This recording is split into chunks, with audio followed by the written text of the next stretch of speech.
Hello दोस्तों, मैं अमर स्वागत करता हूं आपके अपने YouTube channel unique classes Lucknow में। मैं बिल्कुल ठीक हूं दोस्तों और उम्मीद करता हूं कि आप सभी स्वस्थ और मस्त होंगे और आपकी पढ़ाई सुचारू रूप से चल रही होगी।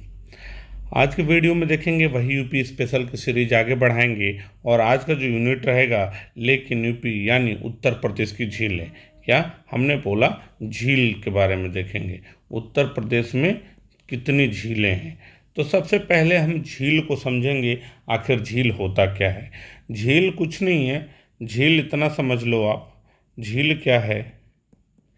झील पानी का एक ऐसा स्थिर निकाय होता है जो चारों तरफ जमीन से घिरा रहता है। पानी, ये पानी है, इसका एक अस्थिर इसका निकाय होता है जो चारों तरफ जमीन से घिरा होता है, उसी को झील कहते हैं। झील या तो प्राकृतिक हो सकती है या तो कृत्रिम हो सकती है। क्या हमने बोला? या तो प्राकृतिक हो सकती है या कृत्रिम हो सकती है। यानी याद रख लेना, जल का एक स्थिर ऐसा निकाय जो चारों तरफ लैंड से मतलब जमीन से घिरी हो, उसी को झील बोलते हैं। झील दो प्रकार की होती हैं, या तो प्राकृतिक हो सकती हैं, कृत्रिम हो सकती हैं। प्राकृतिक झीलें वो झीलें होती हैं जो भूगार्भिक भूगार्भिक प्रक्रियाओं के द्वारा बनी होती हैं। यानी प्राकृतिक किसी रीजन के वजह से बनी रहती हैं, प्रक्रियाओं के द्वारा बनी होती हैं। जैसे नदियों के मोड़, भूमि धंसाव या ग्लेशियरों के द्वारा जो बना रहता है, उसे प्राकृतिक झील कहते हैं। कृत्रिम झील उसे कहते हैं जो मानव के द्वारा निर्मित की जाती है। सुदर्शन झील के बारे में सुना है, बाद में देखेंगे, अभी देखेंगे। ये मानव निर्मित झील होता है। जैसे बांधों के निर्माण से या किसी क्षेत्र में पानी का भराव है, जमाव है, तो ये कृत्रिम झील। तो झील हमने देखा कि पानी का एक स्थिर निकाय जो चारों तरफ जमीन से घिरी होती है। झील या तो प्राकृतिक हो सकती है या तो कृत्रिम हो सकती है। हम पढ़ रहे हैं यहाँ पे यूपी स्पेशल, तो यहाँ पे उत्तर प्रदेश की बात करेंगे और डायरेक्ट कैसे, एकदम डायरेक्ट वहीं से क्वेश्चन आता है, तो ज़्यादा इसमें आपको लाग लपेट के चक्कर में नहीं पड़ना है। कौन सी झील कहाँ पे है, डायरेक्ट यही क्वेश्चन आएगा और आप ऐसे टिक लगाओगे और आपको एक नंबर मिल जाएगा। तो यहाँ पे पूरा उत्तर प्रदेश की जितनी भी इंपॉर्टेंट झीलें हैं लगभग मैंने लिख दिया। तो ऊपर से चलते हैं मुजफ्फरनगर। कौन सा? मुजफ्फरनगर। मुजफ्फरनगर में देखेंगे कौन सा? शुक्रताल झील है। इसको आप स्क्रीनशॉट ले सकते हो कि मुजफ्फरनगर में शुक्रताल झील है। वही रामपुर में गोरे झील है। कौन? नीचे आएंगे, रामपुर में कौन सा? गोरे झील है। बरेली में कौन सा? लिलोर झील। थोड़ा सा याद करना पड़ेगा, ये तो आपको याद करना पड़ेगा कुछ चीज़ें, ये तो फैक्ट है, डायरेक्ट डायरेक्ट इसको आपको याद करना पड़ेगा। मुजफ्फरनगर में शुक्रताल, रामपुर में गोरे झील, बरेली में कौन सा? लिलोर झील। पीलीभीत में याद होगा फुल्लर झील, और यहीं से गोमती नदी निकलती है। और गोमती नदी कहाँ पे जाके गंगा की सहायक मिलेगी, ये कमेंट बॉक्स में आप बताइएगा कि गंगा में गोमती नदी जाके कहाँ मिलेगी। पीलीभीत में फुल्लर झील। शाहजहांपुर आएंगे तो वहाँ पे बड़ा ताल। लखनऊ में देखेंगे करेला झील। लखनऊ में कौन सा? करेला झील। बहराइच में कौन सा भैया? चित्तौर झील। बहराइच में कौन सा? चित्तौर झील। गोंडा में कौन सा? पार्वती और अर्गा ताल। कौन सा? पार्वती और अर्गा ताल गोंडा में। फिर से देखेंगे मुजफ्फरनगर में शुक्रताल, रामपुर में गोरे झील, बरेली में लिलौर झील, पीलीभीत में फुल्लर झील, शाहजहांपुर में बड़ा ताल, लखनऊ में करेला। वही करेला खाने वाला करेला याद रख लेना, ठीक है। वैसे लखनऊ में तो मिठास बहुत ज़्यादा है, वहाँ की लैंग्वेज भी बहुत, अवधि बहुत प्यारी लैंग्वेज है। लेकिन याद रखो, आप वहाँ पे गए हो और करेला खा लियो, तो लखनऊ में करेला खा लियो, करेला झील। बहराइच में चित्तौर झील, और उसके बाद आपका गोंडा में पार्वती और अर्गाताल। संत कबीर नगर आएंगे तो बखीरा झील, और इसमें भी गवर्नमेंट का, उत्तर प्रदेश सरकार की प्लानिंग बन रही है कि इसको और भी खूबसूरत बनाया जाए, बखीरा झील को। गोरखपुर में रामगढ़ ताल। रामगढ़ ताल अत्यंत खूबसूरत बना दी उत्तर प्रदेश सरकार के द्वारा, बहुत ज़्यादा खूबसूरत बनाया गया है। और रामगढ़ ताल जो नौका विहार जो है, वाकई अगर आप शाम को जाएंगे तो आपको लगेगा कि आपको ये लगेगा कि मुंबई आप चले आए, जुहू बीच पे घूम रहे हो, ठीक है। तो 2.0 जो नौका विहार वो बन रहा है, वो भी काफ़ी खूबसूरत बन रहा है। यहाँ पे रामगढ़ ताल में वर्तमान में क्रूज व्रूज सब चलती हैं, तो आप इसका मज़ा ले सकते हैं। काफ़ी आनंदमय पल होता है, ठीक है, आनंदित पल होता है। ठीक, तो गोरखपुर में कौन सा ताल है? रामगढ़ ताल, ये काफ़ी बड़ा ताल है रामगढ़ ताल। सुल्तानपुर में कौन सा? राजाकाबाद भोजपुर ताल। सुल्तानपुर में कौन सा? राजाकाबाद और भोजपुर ताल। बलिया, बलिया में कौन सा ताल भैया? सुरहा ताल। उत्तर प्रदेश का सबसे पूर्वी जिला बलिया, यहाँ सुरवा ताल है। पश्चिमी जिला शामली, उत्तरी सहारनपुर, दक्षिणी सोनभद्र। अभी मैं प्रीवियस ईयर कराऊंगा, इसके बाद कराऊंगा, ये 2 4 5 10 और वीडियो आ जाएंगे, ख़त्म हो जाएगा, पूरा प्रीवियस ईयर कराया जाएगा और आपको यहीं से क्वेश्चन देखने को मिलेगा, आपको कोई अलग से नहीं मिलेगा। तो लगभग उसमें करेंगे हम प्रीवियस ईयर के कम से कम 15 से 20 पेपर करेंगे और वहाँ पे आपके इतने सारे कंसेप्ट क्लियर हो जाएंगे कि आपको एक्स्ट्रा कुछ पढ़ने की ज़रूरत ही नहीं है, वहीं पढ़ के आप चले जाइएगा, आपका हला भला हो जाएगा। वाराणसी में देखेंगे कौन सा? औंधी ताल। वाराणसी में कौन सा? औंधी ताल। मिर्जापुर टांडा दरी ताल, सिरसी जलाशय। कौन सा? टांडा दरी ताल और सिरसी जलाशय, एक बार याद करना पड़ेगा। बलिया सुराहा ताल, वाराणसी औंधी ताल, मिर्जापुर टांडा दरी ताल, सिरसी जलाशय। सोनभद्र में गोविंद बल्लभ पंत सागर, ये सबसे बड़ी कृत्रिम झील है। कृत्रिम झील बताया ना, प्राकृतिक झील और कृत्रिम झील, जबकि वहीं आप देखेंगे झांसी में बरुआ सागर है, ये प्राकृतिक झील है। तो ये कई बार क्वेश्चन आया है कि गोविंद बल्लभ पंत सागर ये कहाँ पे है? ये सोनभद्र में है। सबसे बड़ी क्या है? कृत्रिम झील है। ठीक है भैया, अब आएंगे प्रतापगढ़। प्रतापगढ़ में कौन सा? बेती झील। प्रतापगढ़ में कौन सा? आपका बेती झील। प्रतापगढ़ में बेती झील, प्रतापगढ़ में ये वो मथुरा होगा।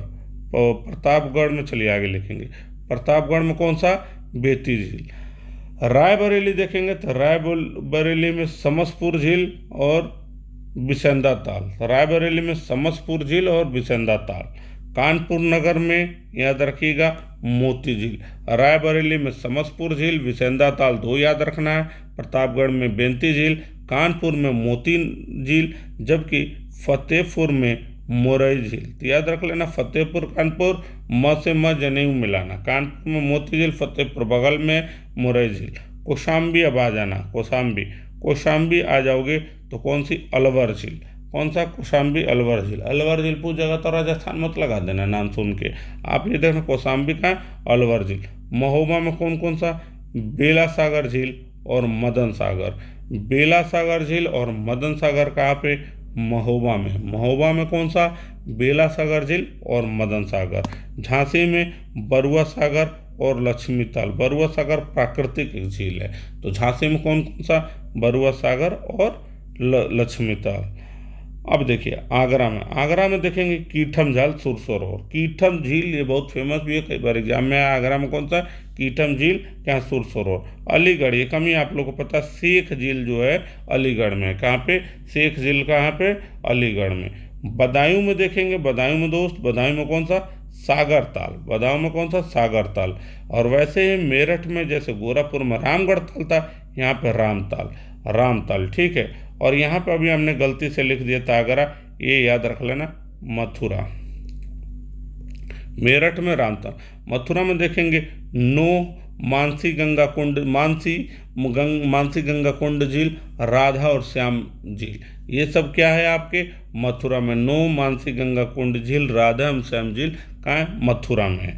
तो याद रख लेना, इतना हमने देखा। मुजफ्फरनगर शुक्रताल, रामपुर, ऐसे चलना। मुजफ्फरनगर यहाँ से चलना, पश्चिम से चलना, ठीक है बच्चा, पश्चिम से इधर से चलना, आप इधर से चलना है आपको, तो ठीक है, इधर से चलोगे।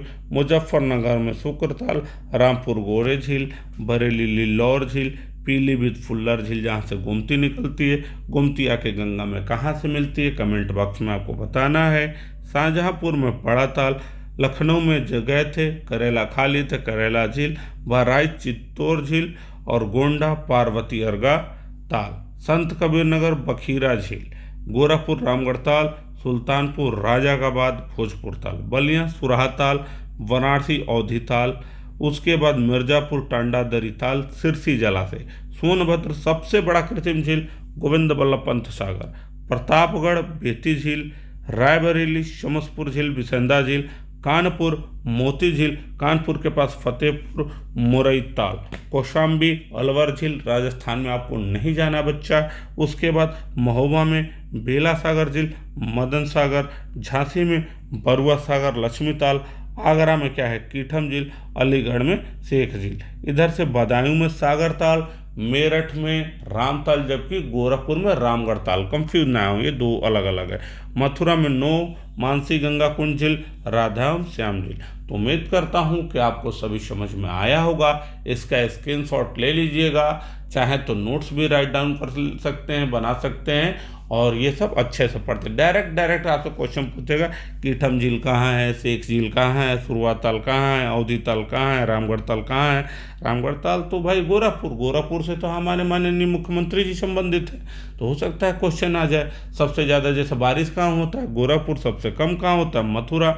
ये सब तो क्वेश्चन आपसे डायरेक्ट एग्जाम में पूछेंगे, तो आपको परेशान नहीं होना है। देखिए मैं बार बार कह रहा हूँ, केवल ऊपर ही ऊपर पढ़ के आप जाओगे तो काम बनने वाला नहीं है। एक बार आपको सीरियसली और अच्छे तरीके से पढ़ना है, और अपने आप को कम ना समझिए। ये ना समझिए कि आपसे नहीं होगा, बहुत थक जा रहे हो, ये सब बहाने से नहीं काम चलेगा। आप कुछ भी कह लो, दुनिया कुछ नहीं जानना चाहती है, कुछ नहीं सुनना चाहती है कि हाउएवर आपका सिलेक्शन कैसा, वो कोई फाइनली वो देखता है। तो उगते सूरज को सब सलामी ठोकते हैं, ये जीवन में बात याद रखिएगा। और मेहनत करने से कभी ना भागिएगा। जो ये बंदा कहता है, जो बच्चा ये कहता है नहीं मेहनत कर रहा हूँ, उसका कहीं नहीं होता है। मेहनत कभी बेकार नहीं जाती है बच्चा, आज ना कल जरूर काम आएगी, ये विश्वास रखिए। ये कभी भी ना सोचिए कि आपकी मेहनत कभी बेकार जाएगी। मेहनत कभी किसी की बेकार नहीं जाती है, ऊपर वाला देख रहा है। आप शिद्दत से लगे रहिए, आज न कल। एक बात याद रखिएगा, सफलता एक दिन में नहीं पर एक दिन जरूर मिलती है, तो इतना याद रखना। मुझे भी कई बार लगा अपने फाइनल मेरिट में, कभी 0.5 से, कभी 0.7 से, इतनी कई बार बाहर हुआ तो मैं डिप्रेशन में चला गया था। मुझे लगा था शायद नहीं होगा, लेकिन फाइनली सिलेक्शन हुआ। ठीक है, तो इन सब चीज़ों से नहीं घबराना चाहिए, और जीवन में जो चीज़ चाहा वो मिला, आपको भी मिलेगा। महादेव से यही प्रार्थना रहेगी कि आप सभी अपने जीवन के मकसद में कामयाब हो। ईश्वर से यही प्रार्थना है। मन लगा के पढ़ो दोस्त, कोई भी दिक्कत हो, आपका भाई और हम लोग की पूरी टीम हर तरीके से आपके साथ है। ये कभी भी ना सोचिएगा कि ये चैनल यूनिक क्लासेस चैनल, ये हम मतलब आपको बहुत ज़्यादा प्रोफेशनल, हम लोग बहुत ज़्यादा प्रोफेशनल भी आपसे नहीं हो पाएंगे। हम लोग पर्सनल हैं। इस टीम का प्रत्येक मेंबर लेडी गवर्नमेंट जॉब में है, और बहुत निचले तबके से हम लोग उठे हैं। ये नहीं कि बहुत हम लोग अंबानी परिवार से हैं, बहुत किसान परिवार से उठे हैं, बहुत नीचे से ऊपर तक उठे हैं। तो आपका दर्द हम समझ सकते हैं, तो बिल्कुल खुद को अकेले ना समझिए। हर तरीके से हम और हमारी पूरी टीम आपके साथ है, और जो भी हमारे टीम के मेंबर हैं वो बहुत मेहनत करके वहाँ पे पहुँचे हैं। तो इस आपका कद्र करते हैं, और आप भी इस चीज़ का ध्यान रखिए। और कोई भी ज़रूरत हो तो आप बिल्कुल, कमेंट बॉक्स खुला है, आप बिल्कुल हम लोग से कांटेक्ट कर सकते हैं। तब तक के लिए जय हिंद, जय भारत, और उम्मीद करता हूँ कि आप सभी अच्छे से पढ़ेंगे और मेहनत से पढ़ेंगे, और इस बार का सिलेक्शन आपका तय है। दुनिया की कोई ताकत नहीं रोक सकती है। तब तक के लिए धन्यवाद।